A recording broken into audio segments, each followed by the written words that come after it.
Thank you so much. And I love books or magic, and I've never met these authors in person, but just to you three, I've admired your work from afar, and I'm super happy that we're on Alice James together. And it's been a pleasure to read all of your books at the same time. And Taylor, I got to see your book when you applied to the Alice James Award back in the back. So I've appreciated it for a long time there. Um, I'm just going to read everyone's bio um, and then sit back and listen. So first up is Kazim Ali. Kazim Ali is a poet, editor, and prose writer. Was born in the United Kingdom to Muslim parents of Indian, Iranian, and Egyptian descent. He received a BA and an MA from the University of Albany SUNY and an MFA from New York University. His books encompass several volumes of poetry, which are incredible, including Skyward, winner of the Ohioan Book Award in Poetry, The Far Mosque, winner of the Alice James Books New England, New York Award, The 14th Day, All One's Blues, and the cross-genre text Bright Felon. His novels include Quinn's Passage and The Disappearance of Seth. Ali is an associate professor of creative writing and comparative literature at Oberlin College and is a brilliant individual. Sumita Chakraborty. I'm so excited for Ara, and it's incredible. Is a poet, essayist, and scholar. Her poems have appeared in Poetry, American Poetry Review, The Best American Poetry 2019, and elsewhere, and her essays and articles appear or are forthcoming in the Los Angeles Review of Books, Cultural Critique, Modernism and Modernity, College Literature, and Interdisciplinary Studies in Literature and the Environment, among others. Formerly a poetry editor of Agni Magazine and the art editor of At Length, she holds a BA from Wesleyan College and a PhD from Emory University. She now lives in Michigan, where she is a Helen Zell visiting professor in poetry at the University of Michigan, Ann Arbor.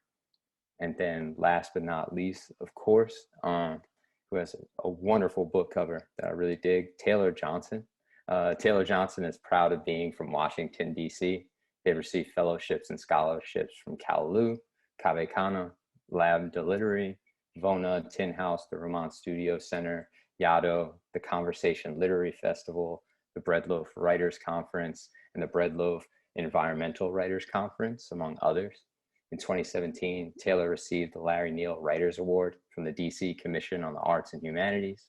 Their poems appear in the Baffler, Indiana Review, Scallywag, and the Paris Review, among other journals and literary magazines. And I'm very excited to hold their book. All right, so I'll pass it off to Kazim. Thank you. Hi, everybody. It is very nice to be with you, and especially with my Alice James brethren. I live in San Diego now, a Midwesterner no more. I'm going to read to you from the title poem of this book, The Book of Sheila Chandra. It's a little bit of a strange book because it's 3 long poems, so it's hard to read from, but the title poem is made up of sonnets, so it's like a sonnet sequence. Sheila Chandra herself is a singer who can no longer sing. She lost her voice. And so the sonnets kind of range around this question of sound and silence and embodiment. And there are multiple turns within each sonnet, and the poem itself has all of these strands that come in and out of it. So these 2 sonnets are somewhat from the middle of the sequence, and they both feature CD, right? Her name was Carolyn, and so she's in this. Ocean is a dress a woman might wear, like I would wear, with dark lips and smoky eyes, like the vow I abandoned in the hills the last time I signed up for math and anger. I return emerging, and from the ocean of electronic sound, letters come recounting every past day. I know God comes only in madness and mess. Then a photo of Carolyn and I on the shore of the cold, cold lake, exchanging secrets of translation and lust. Sitting down on the bench, I take refuge in the Lord of time, Lord of the storm. Lord, O Lord, this lake, Carolyn gone, water too cold to swim in. I opened all the windows to let the storm in. Everything in the room scatters, or is it shatters? Yesterday, I climbed up the Cap Kanai. I felt no feeling of worship, of the body's ability, no bliss, no work, nothing at the end of it. Christianity is a trick of power. The letter flies from my hand before I'm ready. It is sent before I know it, already failed. In the wake of Carolyn's death, her husband packed up her mother's crystal to sell. He said under his breath, all these things no one wants. Sheila Chandra sings without words because a word is a form of rage at death. The implicit formlessness of the body, which translates as the soul does not cohere. Every feeling of a body as mortal means separately French, mot and mort. What do we know and can't tell of the deep black of the world of death, of the painting on the wall? I, in past days, trusted border zones, relinquished homes, sounds, let the nothing storm in. Was it a sculpture or a recess? And then this, actually that painting that I described there, it's so black that you can't see it. It's at SF MoMA. If you live close, you can go look at it. And it's a real color. It's called Vantablack.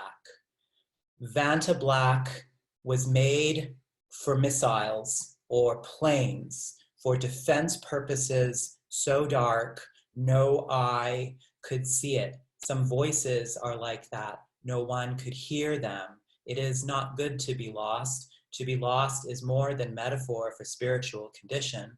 I sit at the terrace overlooking the green sea. Perhaps it is failure that ought to be sought. The voice that fails falls silent. Sheila's or the bodies. The blue failed me. The sun fails every evening. I, we, you have all failed too. Everyone who strove all these long years for peace failed.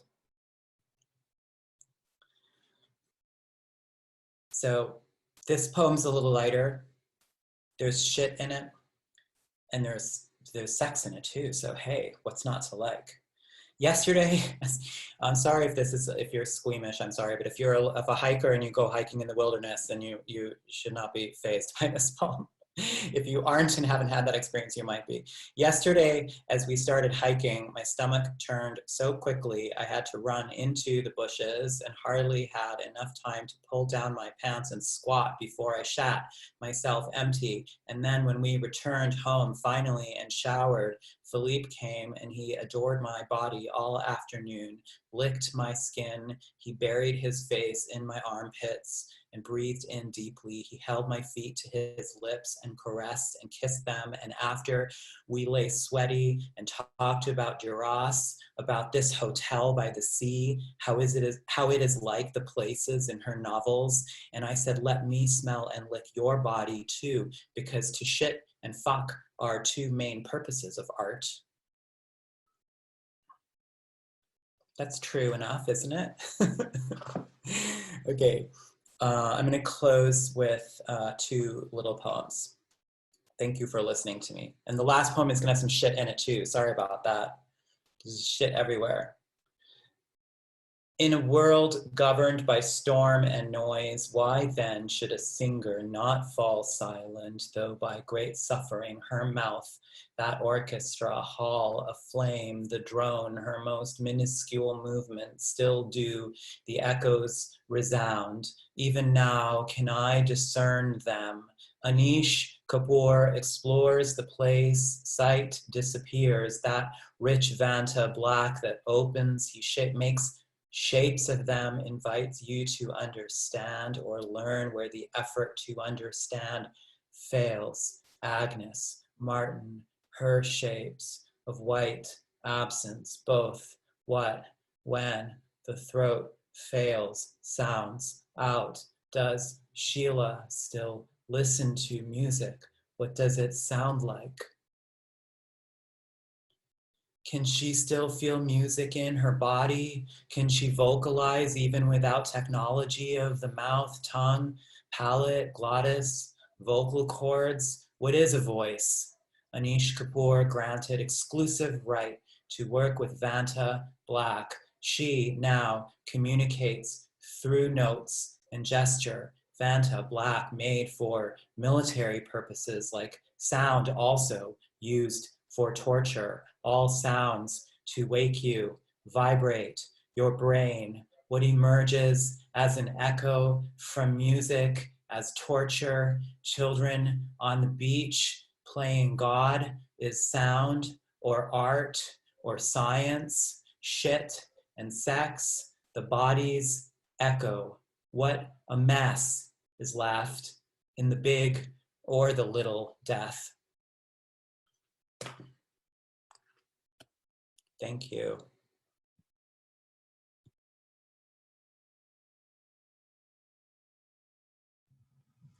Wow, Kazim, I don't want to follow that, but I guess I must. That was incredible. Thank you so much for that. Thank you also to Serena and Nika and everyone else at Books Are Magic and Andres for the very kind words. It's a pleasure to be here, even though I am not actually there. May we be able to someday in the future. All right, so I want to tell you a couple things about this book before launching in. I think one thing that's helpful to know maybe is that Arrow is a book about living in the aftermath of several kinds of violence, and the two most important aftermaths for me autobiographically in writing this book were domestic violence, of which I'm a survivor, and the death of my sister in 2014, which was both expected because I had spent my entire life expecting either my death or my sister's death or my mother's death due to how I grew up, and unexpected because you never know when exactly the event will take place or even if it will, even though you're certain that the circumstances for it do exist. The book begins with a poem that ends with my sister's death. So it was really important to me here to write something that took seriously, not necessarily or not only depictions of violence, but the perennial question of how we live and how we go on if our lives in some way, shape, or form has been touched so deeply by violence. And it was, in doing that, it was important to me also to not write a book that was necessarily triumphant about it. I mean, it's a hard line to walk because, of course, I want to acknowledge growth and joy and pleasure as well, especially for the I in this book, who, yes, is very much me. It was important for me to write the story of how I came to be able to value love and joy and community and a sense of family, even found family, when all of those things had been weaponized against me since my very first breath on earth. But it was also important to me not to make the speaker a hero. I most certainly am not one. I like the writing advice that says that you should, in general, avoid making the speaker a hero. And I find it icky when violence is really only marshaled in order to show some kind of remarkable saintly suffering on the part of any individual, because that's just not how it works, and violence is not redeemable in that particular way. So the speaker really undergoes what I hope is a kind of fraught shift from the beginning of the book, where she's really defiant and learning how to take up space for the first time and articulating that in some ways that I even now recoil from a little bit, toward being able to be a little bit more capacious, a little bit more generous, and a little bit more tempered in her approach in general to everything around her. So I'm going to read a little bit from each section of the book, so hopefully you'll see a tiny bit of that journey overall. And I'm going to start with 3 short poems, all of which are called O Spirit, that close out the first section, that really tap into that first super angry kind of mood, although in a somewhat barely contained, quiet kind of way. They're all called O Spirit. O Spirit, to help myself rise in the morning, I make a promise. Someday I will cause as much pain as I feel. O Spirit, I have not been able to build the etymology of love. The word in its weight is an eclipse. O Spirit, I no longer love. To prove this, I have cut off my hands.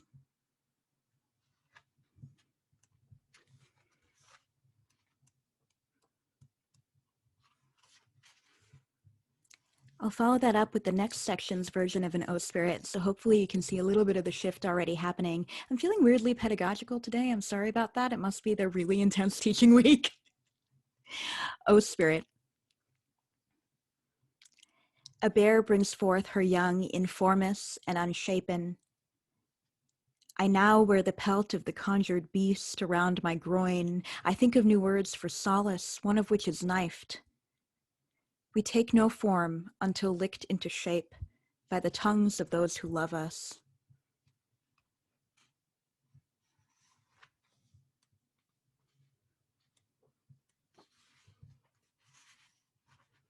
Around the third section, there are a few prose poems, and they're all called Essay on Something. And I'm going to read two of those, I think. Yeah. The first is Essay on Thunder. A woman made wary by misfortune, writes Stendhal, will not experience the soul-shaking upheaval. Soul-shaking upheaval means something like what he elsewhere calls the curse of passionate love, although my sense is that love here is better understood as either arousal or torpor, and that distinctions in such matter are, while necessary and true, ultimately mythological. Stendhal's own argument also entails a critique of terminology. Of thunderbolts, he says, that ridiculous word ought to be changed, but nevertheless, the thing love at first sight does exist. When I first copied down those sentences from Stendhal, I wrote instead of upheaval the non-word unheaval, which I now think of as upheaval's uncompromised sibling. On the ceiling of my gynecologist's exam room is a watercolor of a lurid hummingbird with a few centimeters of beak inside a flower. A hummingbird's beak is understood to be a sheath for the bird's tongue, which means the tongue is a knife. Hummingbirds use their beaks to feed as well as to do battle. There has not yet been a study of what their tongues do in such times of war. Essay on Joy. When as a child my father deemed my weight excessive, the measure of which shifted according to whim, he would take his underwear off of his body and place it on top of my head. I was to run in circles around the house, wearing it for a prescribed number of times. This was called exercise. I am undertaking a new labor. I will imagine myself into deep, focused, and strange hatreds. Spinoza writes, "He who imagines what he hates is destroyed will rejoice." Some years ago, dozens of grackles fell dead from the sky in Boston, the cause unknown, and so I think I detest grackles. I rejoice. If asked, I would have explained the cause. Somewhere in a level of atmosphere for which humans hold no keys lived a green shining carrion crow. As her name indicates, she ate dead bodies, but nothing had died there ever, and so she was hungry. She was kept company by the slack. Sometimes I tell myself I cannot think of a lover with terribly much feeling at all, but that is a lie. The absence of feeling is an assertion of a feeling, and it is a memory or an exercise of a kind of joy I sometimes fear I have forgotten, because as a lover I have been slighted, and as a child often betrayed. For some length of time that a crow considers painful and I cannot measure, she caressed her lack like a lover. But then she came to fear her lover, for it caused her pain, and she could not convince herself that she had no feeling for her lover. So she undertook an exercise of destruction and began to kill. When, as a child, I turned to violence, my mother, who also feared my father and even more feared the thought that I might become him, tried to warn, a fist is always made with 4 fingers that point back toward you. This is a kind of thing a grackle would say, because on grackle's feet is 1 toe that always points backward. Then the crow's fallow field of carrion was her new creation, and she had grown accustomed to hating the products of her own making. She ate some, and so she finally grew in size, and she hated that too. She who imagines what she hates is destroyed will rejoice. She opened a hole in the bottom of the atmosphere. Her kills fell. Okay, I think I have time for one more. We'll leave you on something slightly more optimistic than her kills fell. This is the last poem in the book, and it's called O. Stars are not the end, but the beginning. A bird is to its throat as a promise is to its sharp edge. I wanted to make for you a sun shower. Instead, I made for you a mortal thing. Writing is knowing how to cut. There is a space in my body that did not exist when I began this book. It is a window. When I next speak, I will do so through that window. Please leave the window unlatched. When I next speak, it will be with changed lips. I wonder what their color will be. Finally, she enlarges the figure to a grand scale and cuts off its head. Thank you so much.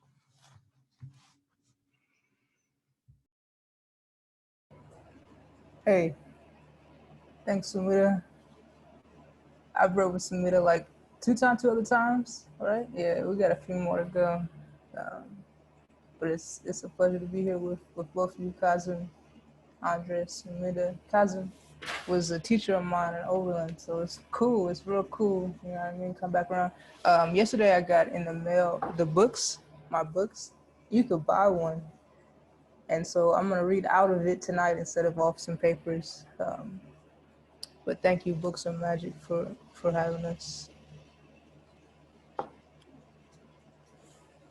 Since I quit that internet service, I'm thinking more about the transitive properties in books, the words, the palimpsest of images accruing in my brain, but more immediately the book in my hand, the cover worn at one end from sweat and gripping it when it comes close, close as in when I stood up, let one deep exhale when I came to the lines of all fearless happiness from which reaches my life I sing and find it underlined by a beloved stranger.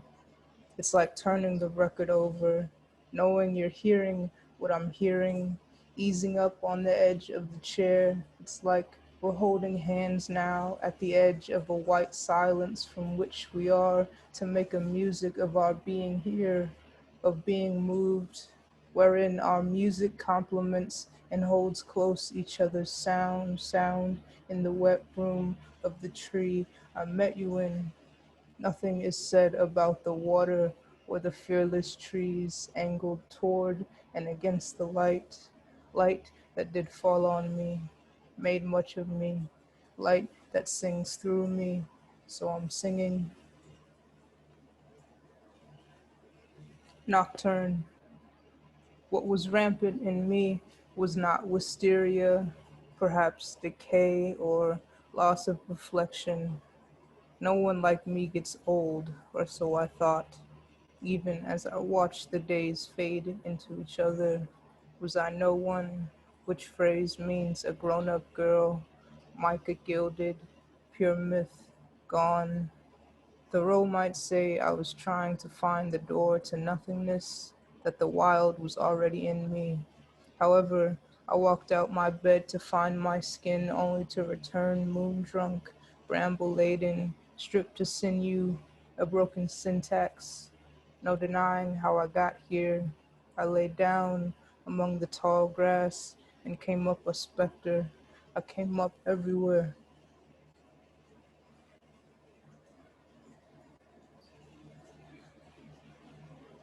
The next poem, the title of which comes from the great poet and theorist Fred Moten's Black and Blur, which is the first in his trilogy called Consent Not to Be a Single Being. I was in study with a friend of mine in the winter of like 2017 when the book came out, and we were going through the book, and there's this line where he says the black proletarianization of the bourgeois form is X, Y, and Z. And my friend said, yeah, the black proletarianization of the bourgeois form is like Kanye West sampling gospel music. And I was like, yeah, that makes sense. And I was like, nah, that doesn't make any sense. And so I wrote this. The black proletarianization of the bourgeois form isn't Kanye West gospel samples. O death, your singular eye, my mother speaks the king's English, makes quiche, makes clove pomanders in winter, pawned her flute, cleaned my elementary school classroom. What is hers, brilliant song, my mother sotto voce in her chair asking for touch? It is drowning she means, not freedom. I swam fine, don't you get it? Oh, death, my mother is elegant, alive, entering the blue hole of evening, alone. You could reach into the frame, pull her out. Oh, death, I've been crueler, I've watched. I forget about money watching the clouds over 8th and Ingraham, the clouds, a rhubarb-colored ship in the sky. To my right, it all grays out, the bats emerging now from the chimneys, the bats listening for the cicadas' echo.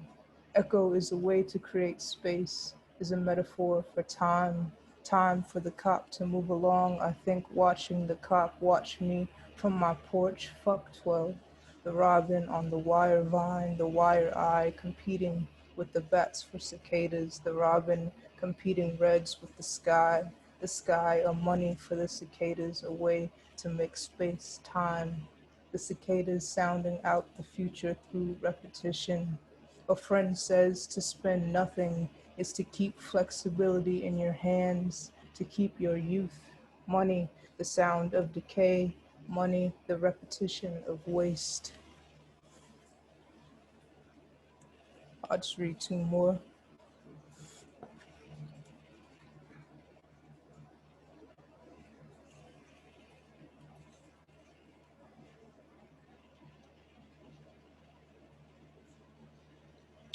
West 177th and Broadway. All night you eyed the man I wanted to be. My jaw flexed tight. Anger slipped into desire. Easily he would rise. Easily you would disperse pleasure made into light. What you want under him, I put on to amuse. I, your worked supplicant. Yes, love is looking away. My desire greened in your dismissal was technicolor and twilight made and never turning off. The city air hung humid above our charade. What need I could feel to transubstantiate, to unravel.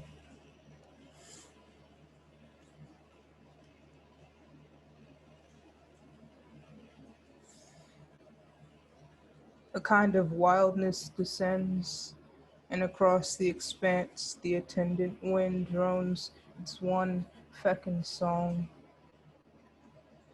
When I am so tender in the thick of rot, I let all the morning wet spread a plague across this threadbare vessel that holds in what hums, what rushes beneath. Give as the ground gives.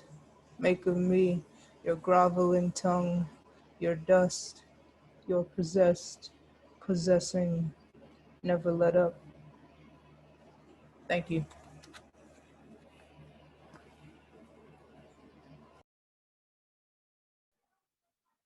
Uh, that was absolutely wonderful. Thank you, Taylor. I love that last poem too, among others. If you're in the chat, you can put a question in the Q&A if you're in the audience.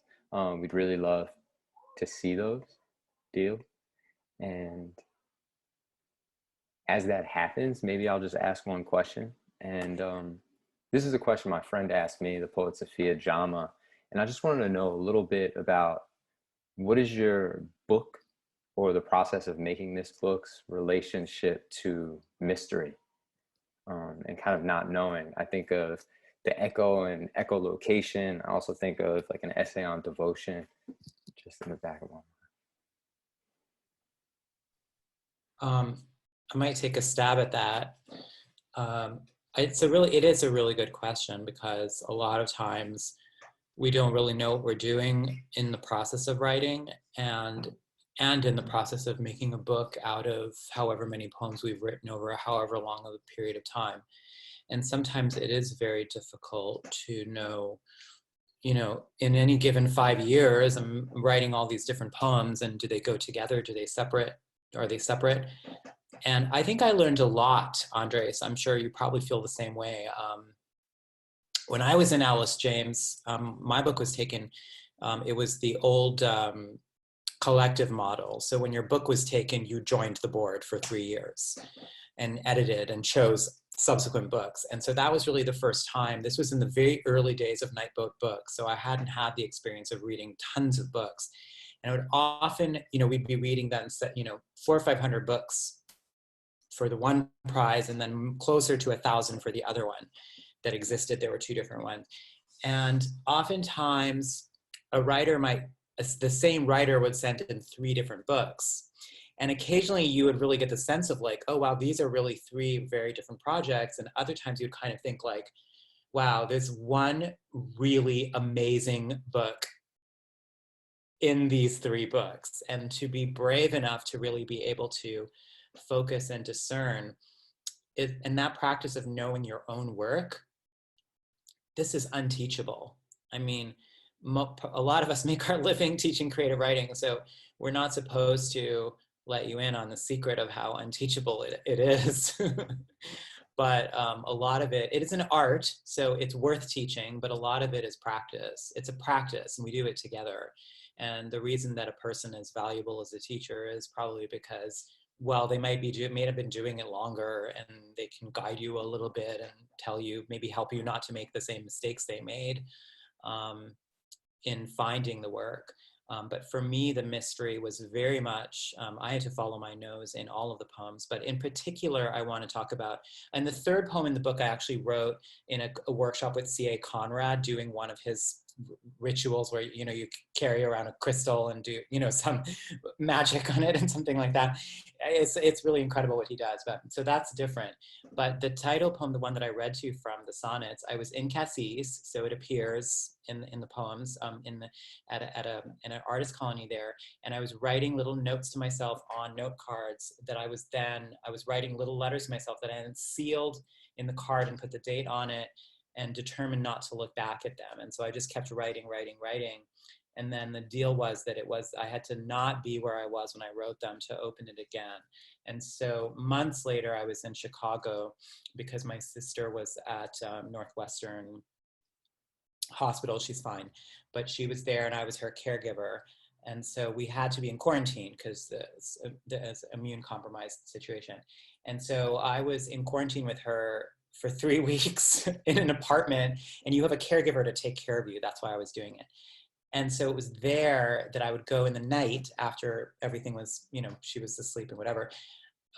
If you've ever been a caregiver, you know that you lose your personhood. It's like you don't even know if you're real anymore, because your whole being is about this other person. So I would go downstairs, and next to the building where we were staying was this little just anonymous coffee shop. And I would go and sit in there, and then I opened the cards and looked at them one by one and then rewrote them. And so I think time and distance and the difference between this, the French Riviera in July and Chicago in November was profound. And I think in that gap, I was able to find those poems. Yeah, and I think the only thing I'd add there, those are all really, that's incredible. Going off of those last few comments, I think that the one thing that I always emphasize is that I had to become the person who could write the book I wanted to write in order to actually write it. I think that for a long time, and I sat on this thing for like 7, 8 years, and there were at least 6, 7 different manuscripts along the way. And I know it's tough, especially for a debut. You feel like, you know, if you don't get out there soon, then you'll crust over. No one will ever care about you and whatever. I think it was important to me to fight against that with every fiber of my being and sit on it until I had something that resembled what I wanted to have in the first place. And quite along those lines of Kazim's comments, I mean, it took a while, it took time, and it took distance for me to be the person who could apprehend the story that I wanted to apprehend, and then the person who could share them in this particular way. And I've joked a lot that my entire virtual tour seems to so far be a PSA for the values of therapy. So far, I thought I had gotten away with not mentioning therapy in this reading, but I'll just mention therapy again. I had to go through a lot of it to be able to write this the way that I wanted to put it forward, and put it out into the world, and you know, take it from there. So yeah, I would say you also have to, in addition to not rushing the writing, you have to not rush yourself. So much depends on just where you're at and how you are growing and the pace at which that's happening and the soil that you're in that allows or doesn't allow it to happen. So Yeah, I wasn't writing a book. I was just writing poems, and those are what interested me, the individual poems and those experiences. And it wasn't until similar to you, Kazim, I was in Paris when somebody, you know, hit me up about sending my book to Alice James, and then I was able to put it together, being away from the location in which I wrote most of the poems. I was able to see it in a different way, and I had a sense of like personal freedom and it's a different sense of self that I was able to tap into in that location that allowed the book to kind of form with my new mind there. Yeah. Thank you all. Yeah, that idea of distance. And we have a question from the audience, so I'm just going to read it out. What roles does violence take on in the books you're reading from? Do they follow a certain trajectory, or do they fluctuate depending on your mood at the time of writing? So whoever wants to, you know, take over. I think we've seen an expansion out of, I mean, political violence has always been part of the American project, required against Black people and Indigenous people from the founding of the country, and then onward against new immigrants, in order to, you know, keep the economic and social structure of this country going. Like, you don't have America without it. That much is true. However, I do think there's been a bit of a sea change in the last 4 years of a shift of political violence into the mainstream, where you now have, you know, white paramilitary organizations trying to kidnap the white governor. Like, that's a little different than the types of political violence that we've seen in the past, that we've always seen. So you know, I think you don't know the time that it's hard to know the time while you're living in it. I don't know how this is going to impact the art that's being created, but I do know that the citizens and activists and artists who are working now are up for it. People are up for it. So in my book, in the first poem of the Voice of Sheila Chandra is a poem that was originally commissioned by the United States Park Department and the Academy of American Poets to write about a national park. And I chose to write about the David Berger Memorial, which was near my house. David Berger was one of the Israeli athletes who went to Munich, and he was killed there. And he was 27 when he was killed. And I had just come back from Palestine, where I was working as a yoga teacher. And one of my trainees was a young man named Muhammad Al-Khatib, who was also 27, who was at that time training to sprint.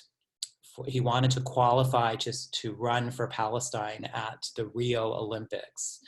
And so in the two life stories of these two young men whose dedication was to sport, but were caught in this context of social and political violence that neither of them participated in, but because David Berger was an American. He did not live in Israel. He was not a settler of any kind. He lived in Cleveland. He wanted to compete for the Olympics because he had his pride of what have you. And at that time, and to this day, that Israel will field for athletes for their team from around the world. But he got caught up in something a lot bigger than him. And so did Muhammad, where he couldn't train because Palestinian runners, there's no space for them to train. You can't do a long run. I can walk up my door right now and do a long run. I can run for 14 miles or whatever and just come back to my house. If you live in Palestine, there's not 14 miles a stretch of road to run on. So that's the daily reality. And so I think that we as Americans, like, we've been, inured to this, I think, for a long time. And it's what's changed is because it's become harder to ignore. So our context is shifting to become that violence. And I think that, as always, a poet who ignores the moment of the day is not a poet whose work is going to be relevant or interesting in the end. How you process that, or how we each engage with that in our work is going to be very different. I'm sorry, I know I'm ending in the middle of a thought, but I don't want to take up all the time. That's why. I have more to say. You can send me an email and I'll tell you. Yeah, I think for me, so this book was born out of violence in many ways, and I was too. And I think that one of the reasons behind wanting to write the trajectory of the aftermath that I described earlier is exactly because of how ever-present, differently felt, and massive the scale of suffering is in the contemporary moment. Yes, and also in the history of the nation and the history of other nations. I think that it's a problem of scale that has always really interested me. The thing with domestic violence is that it's a problem that happens, or violence that happens behind closed doors, and it happens in secret, and you don't tell anyone else what is happening by definition, and you're taught that even contemplating doing so is itself in some way incredibly deeply dangerous. So the book starts, and I'm in a place in that point in the book where it's really important to me to declare what happened, and that's how the book really begins. But as the book wears on, as was true in my life, it was also important to me to acknowledge that as any one individual, my individual grief and pain and suffering was, yes, worthy of great consideration and worthy of acknowledgement, but not the be all and end all of pain and suffering in the universe. So by the end of the book, it feels, I think that I slowly throughout the course of it incorporate other kind of traces of other violences affecting broader scales and larger scales outside of the single individual that is the eye of the book. And that's a way in which, although the book starts in and is fueled by my own personal experience with a few specific kinds of violence, kind of exactly as Kazim was saying, it does start and eventually ends by thinking about and coming into contact with other broader forms of violence in the world as well.